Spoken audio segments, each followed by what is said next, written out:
नमस्कार किसान भाइयों, आज हम लोग जानेंगे धान की खेती में प्रमुख बीमारी कौन-कौन सा बीमारी लगता है, कौन-कौन सा उसमें आप दवाई डाल सकते हैं, कौन-कौन सा आप उसमें इंसेक्टिसाइड हो गया, फंगिसाइड हो गया, ये सब आप कौन-कौन सा डाल सकते हैं, इसके बारे में आज आप आपसे चर्चा करने के लिए जा रहे हैं। ऐसे जो रोग हैं जिसमें क्या है कि आपका उत्पादन क्षमता को बहुत कम कर कर देता है। तो इसलिए मैं आप आपके लिए आज जो बीमारी है अभी मान के चलिए सबका भी गर्भावस्था में है, उसमें क्या है बाली निकल रही है।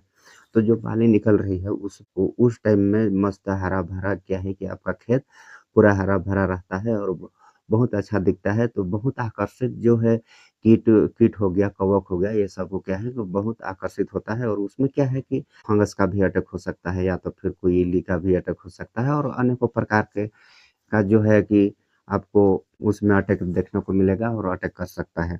तो सबसे पहले हम लोग रोग जानेंगे हल्दी रोग जो कि धान पर आप जैसे कि आप फ़ोटो पर देख रहे हैं या तो फिर आप हल्दी रोग को जानते होंगे।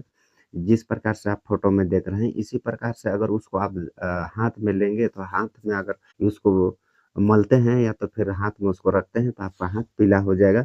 तो ये क्या है, ये कौन-सा बीमारी है? ये हल्दी रोग है। तो इसके बारे में भी मैं बहुत अच्छा दवाई लेकर आया हूँ। क्या है कि आप इससे बच कर सकते हैं या तो फिर इसको आप प्रिवेंटिव आप इसका उपयोग कर सकते हैं। जैसे कि पहले में भी आप इसका उपयोग करेंगे तो आपको ये सब बीमारी को देखने को आपको नहीं मिलेगा।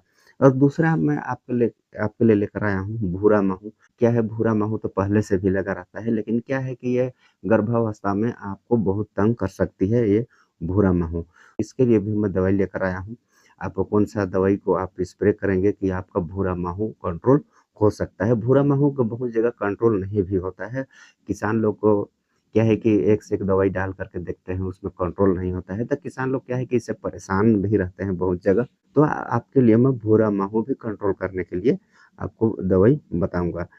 तीसरा जो है ये गंधी बग। अब जैसे कि फसल का जो फूटने का अवस्था हो जाता है, जैसे कि बाली निकलने का अवस्था आ जाती है, उस टाइम में क्या है गंधी बग का समस्या बहुत जगह होता है और ऐसे-ऐसे जगह पर नहीं भी होता है, लेकिन ज़्यादातर जगह पर गंधी बग का अति समस्या होता है। तो इसके लिए मैं एक बहुत अच्छा दवाई लेकर आया हूँ, इसका आप स्प्रे करते हैं, इसका आप उपयोग करते हैं, तो गंधी बग से आप छुटकारा पा सकते हैं।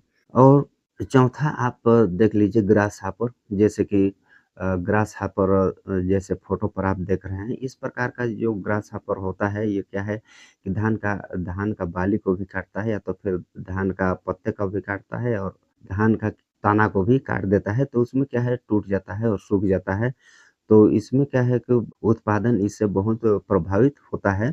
जैसे कि अगर आप इसका ट्रीटमेंट नहीं करते हैं, इसको आप कंट्रोल नहीं करते हैं, तो आपको क्या है कि कुछ परसेंट आपका नुकसान हो सकता है, जैसे कि 5-7 क्विंटल आपको नुकसान हो सकता है। तना छेदक भी आपको बहुत नुकसान पहुँचा सकता है, जैसे कि आप देख रहे हैं जिस प्रकार से फ़ोटो में उस प्रकार अगर आपका धान में तना छेदक है, तो क्या है कि ये धान का जो तना रहता है उसके अंदर ये घुस जाता है, अंदर घुस करके ये काट काट देता है और काटने के बाद क्या है कि आपका धान वहीं पर सूख जाता है और वहीं पर मर जाता है, तो इससे आपको बहुत नुकसान होता है। इससे भी आपका 5-7 क्विंटल आपको नुकसान हो सकता है, ये बीमारी से भी, तना छेदक से भी। और ब्लास्ट और नेक ब्लास्ट, ये ब्लास्ट क्या है कि ये फंगस बीमारी है, फंगस जनित रोग है। अब इसका अगर आप प्रिवेंटिव में इसका उपयोग नहीं करते हैं, अगर आप जैसे कि अभी नहीं भी लगा होगा या तो फिर लग भी गया होगा, अगर आप इसका उपयोग अगर जो मैं फंगिसाइड इसके लिए लेकर आया हूँ, इसका उपयोग अगर आप करते हैं, तो उसमें आपका या तो फिर ये ब्लास्ट हो गया या तो फिर नेक ब्लास्ट हो गया, इससे आप छुटकारा पा सकते हैं और ये तो आपको बहुत नुकसान पहुँचा सकती है, आपके उत्पादन को बहुत कम कर सकता है। जैसे कि प्रति एकड़ आपका मान के चलिए 20 क्विंटल भी हो रहा है, तो आप क्या है कि आपका उत्पादन को 5 से 7 क्विंटल घटा सकता है। और शीत ब्लाइट ये क्या है पानी की सतह पर होता है, जैसे कि पानी के ऊपर आप देखेंगे तो आपको क्या है कि ये शीत ब्लाइट का आपको अटैक दिखेगा और जिस प्रकार आप फ़ोटो में देख रहे हैं इस प्रकार ये है शीत ब्लास्ट, इस रोग को कहते हैं क्या शीत ब्लास्ट, ये भी शीत ब्लास्ट कहते हैं, ये भी आपको बहुत नुकसान पहुँचा सकता है। और हम देख लेते हैं और दूसरा जो है बैक्टीरियल लीफ ब्लाइट। ये बैक्टीरियल लीफ ब्लाइट भी आपको अगर आप कोई भी फंगिसाइड का उपयोग करते हैं, जो मैं फंगिसाइड बताऊँगा या तो फिर आप फंगिसाइड का उपयोग करेंगे तो ये क्या है बैक्टीरियल लीफ ब्लाइट ये नहीं जाता है। बहुत जगह ये रह जाता है, नहीं जाता है और क्या है कि ये उत्पादन को आपका न बहुत कम कर सकता है, कम से कम नहीं तो ये 30 से 50% तक आपका उत्पादन को ये कम कर सकता है। तो इसके लिए भी मैं बहुत अच्छा इसके लिए भी फंगिसाइड लेकर आया हूँ और उसको आप उसका उपयोग करते हैं, तो ये सब बीमारी से आप बच सकते हैं। सबसे पहला नंबर पर मैं लेकर आया हूँ बायोस्टेट कंपनी का रोको फंगिसाइड।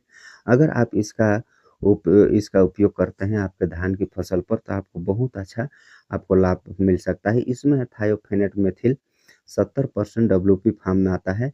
इसका आप उपयोग करके बहुत अच्छा आप लाभ ले सकते हैं जैसे कि सीड ब्लाइट हो गया, ब्लास्ट हो गया, नेक ब्लास्ट हो गया, हल्दी रोग हो गया या तो फिर बैक्टीरियल लीफ ब्लाइट हो गया। तो ये सब में आप बायोस्टेट रोको फंगिसाइड का आप उपयोग करते हैं। थायोफेनेट मेथिल 70% डब्ल्यूपी फार्म में होता है।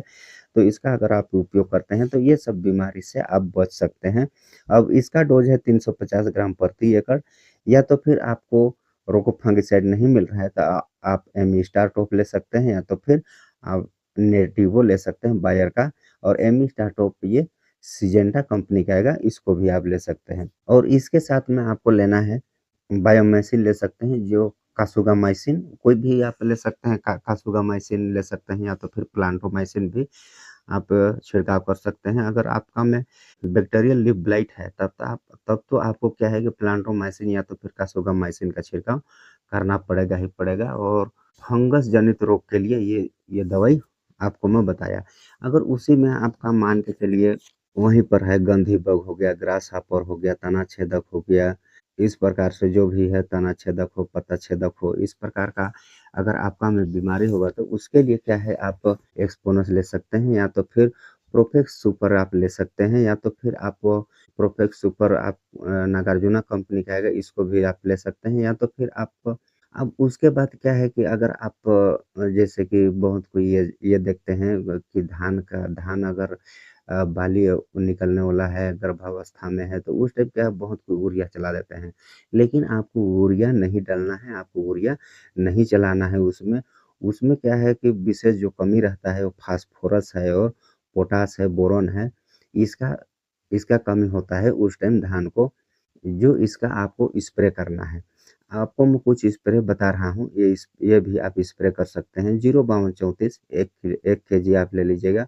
बोरोन आप 100 ग्राम ले लीजिएगा और माइक्रो न्यूट्रिएंट्स कोई भी आप ले सकते हैं। माइक्रो न्यूट्रिएंट्स प्लस ये 05234 बोरोन आप इसको तीनों को मिक्स करके आप सबसे फर्स्ट तो आप जैसे कि फंगिसाइड और इंसेक्टिसाइड का यूज़ किया, उस टाइम आपको कम से कम नहीं तो 2 से 3 दिन बाद आप इसका स्प्रे कर सकते हैं और इसका स्प्रे अगर आप करते हैं तो जैसे कि अभी आपका धान पर एक कहीं पर 1 बाली निकला है, कहीं पर 2 बाली निकल रहा है, इस प्रकार से निकल रहा है।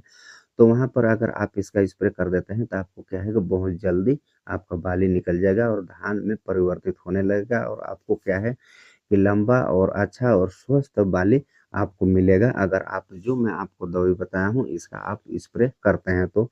सबसे फर्स्ट में आप फंगिसाइड का स्प्रे कर दीजिए। फंगिसाइड अलग से आप स्प्रे करेंगे। उसके बाद 1 दिन बाद आप इसमें इंसेक्टिसाइड का स्प्रे कर दीजिएगा। एक्सपोनस हो गया, प्रोफेक्स सुपर हो गया, कोई भी एक आप ले लीजिएगा और उसके बाद इसका स्प्रे कीजिएगा और उसके बाद आप 05234 या तो फिर 05234 plus boron plus micro nutrients ये आपको 2 दिन या तो फिर 3 दिन के बाद इसका स्प्रे करते हैं तो आपको बहुत अच्छा रिजल्ट मिलेगा और बहुत अच्छा आपको उसमें उत्पादन होगा और बहुत अच्छा आपका खेत हरा-भरा भी होगा और बहुत अच्छा उसमें क्या है कि दाने भरेंगे और आपका दाना वज़नदार भी होगा। तो साथियों आज के लिए इतना ही, फिर मिलते हैं किसी नेक्स्ट वीडियो में, किसी नेक्स्ट टॉपिक में, कोई अच्छे टॉपिक के साथ।